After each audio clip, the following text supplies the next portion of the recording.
I can promise you, if I'm doing this for the last time, I am not wasting precious stomach space on bread and peanut butter. That's just a sucker move. Poor planning all the way around.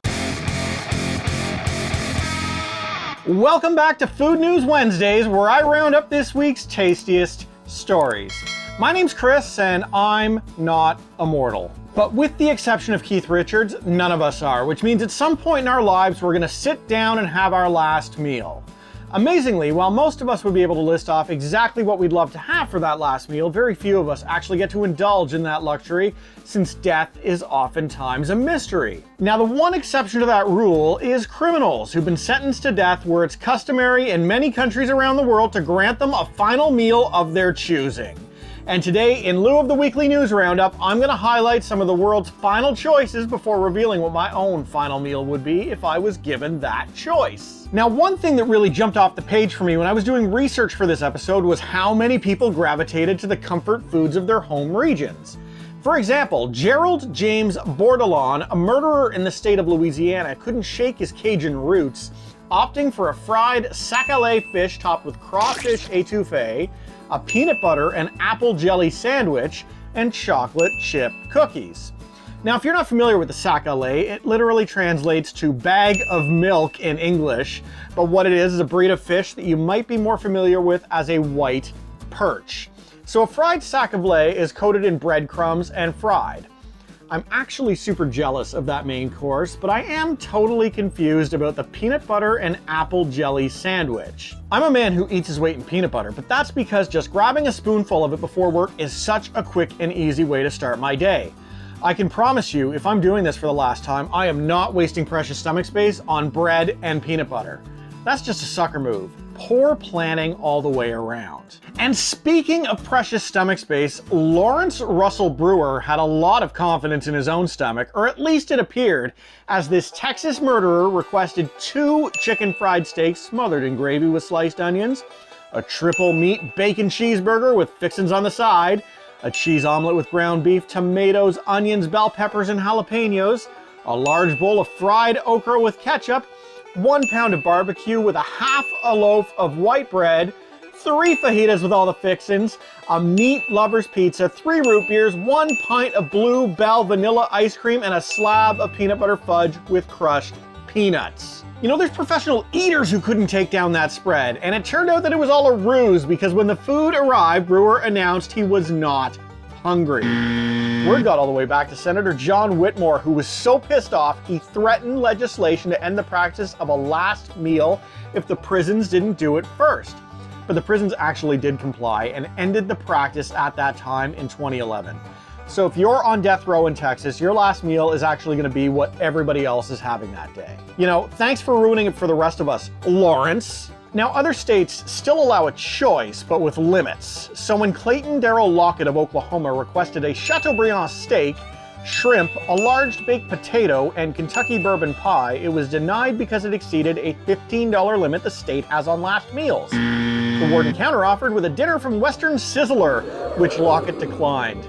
I have no information to know if the back and forth game of cat and mouse went any deeper than that, but I do love the idea of a last meal turning into a Monty Hall level negotiation. Yeah, I'm prepared to offer you an entree from Applebee's, but you can trade it all for whatever's inside the box.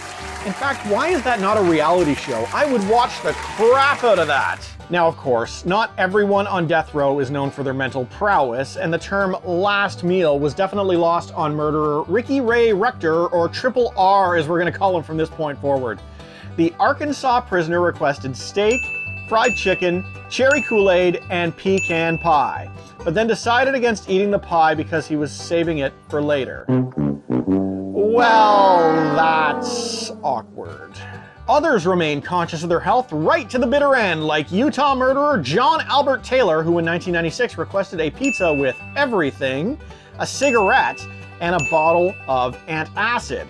Hey, do you really want to spend your final moments doubled over with crippling stomach pain? I'm with you, John. If your dream in prison is charitable goodwill, you're looking in the wrong place, because Tennessee murderer Philip Ray Workman's final request was a large vegetarian pizza, but that it be given to a homeless person in the area. The prison denied his request. So there's a lesson in there. If you're a murderer, just be selfish to the end. Be yourself. And finally, I want to highlight some of the more truly bizarre ones here. Consider it a bit of a rapid fire. Thomas Grasso of Oklahoma requested 2 dozen steamed mussels, 2 dozen steamed clams, a double cheeseburger from Burger King, half of a dozen barbecued spare ribs, 2 strawberry milkshakes, half a pumpkin pie with whipped cream, and diced strawberries. He also had a 16-ounce can of spaghetti with meatballs served at room temperature per his request. However, before death, he issued a public statement furious they provided him with regular canned spaghetti when he had specifically requested SpaghettiOs. Kelly Renee Gissendaner from Georgia actually got a last meal twice. On the first go-around, she had cornbread, buttermilk, 2 Burger King Whoppers, 2 large orders of French fries, cherry vanilla ice cream, popcorn, lemonade, and a salad with boiled eggs, tomatoes, green peppers, onions, carrots, cheese, and Paul Newman buttermilk dressing before her execution was stayed. Also, I have to assume the prison figured that she would die from eating that much food, but no, she actually hung on long enough to do it again, this time getting cheese dip with chips, Texas nachos with fajita meat, and a diet frosted lemonade. It says she died of lethal injection, but I guarantee her prison cell was a gas chamber after that one. Jattarun's Siripongs took the conservative approach of 2 cans of Lucky Arctic iced tea and 2 cups of Mission Pride canned peaches. Look, I'm trying real hard not to judge these individual requests because everyone's got their own palates. But seriously, what the hell, man? Finally, the absolute wildest one on this list is Steve Michael Woods Jr. of Texas, who in 2011 got one of the last requested last meals before they were abolished by our idiot friend Lawrence, who we spoke about earlier. He took down 2 pounds of bacon, a large 4-meat pizza, 4 chicken breasts, 2 drinks each of Mountain Dew, Pepsi, root beer, and sweet tea, 2 pints of ice cream, 5 chicken fried steaks, 2 hamburgers with bacon, French fries, and a dozen garlic breadsticks with marinara on the side. He ate all of it. I find it totally fascinating that it's really just the scum of the earth who've been blessed with the opportunity to do this, because in all likelihood, I'm not actually going to get to enjoy a last meal of my choosing.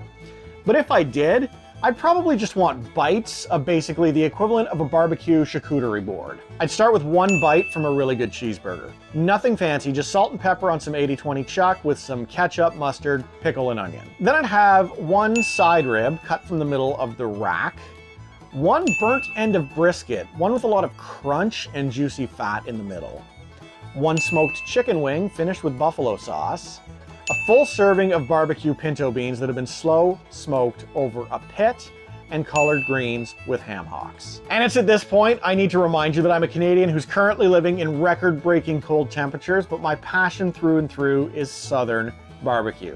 When it's time to go, that's what I want. Now, what would you do for your last meal? I'm super curious about what tickles your individual fancy. Comment below with what you'd do if you knew that this was it. Thank you for liking this video and subscribing to the channel, and I'll catch you guys on the next one. Ciao for now.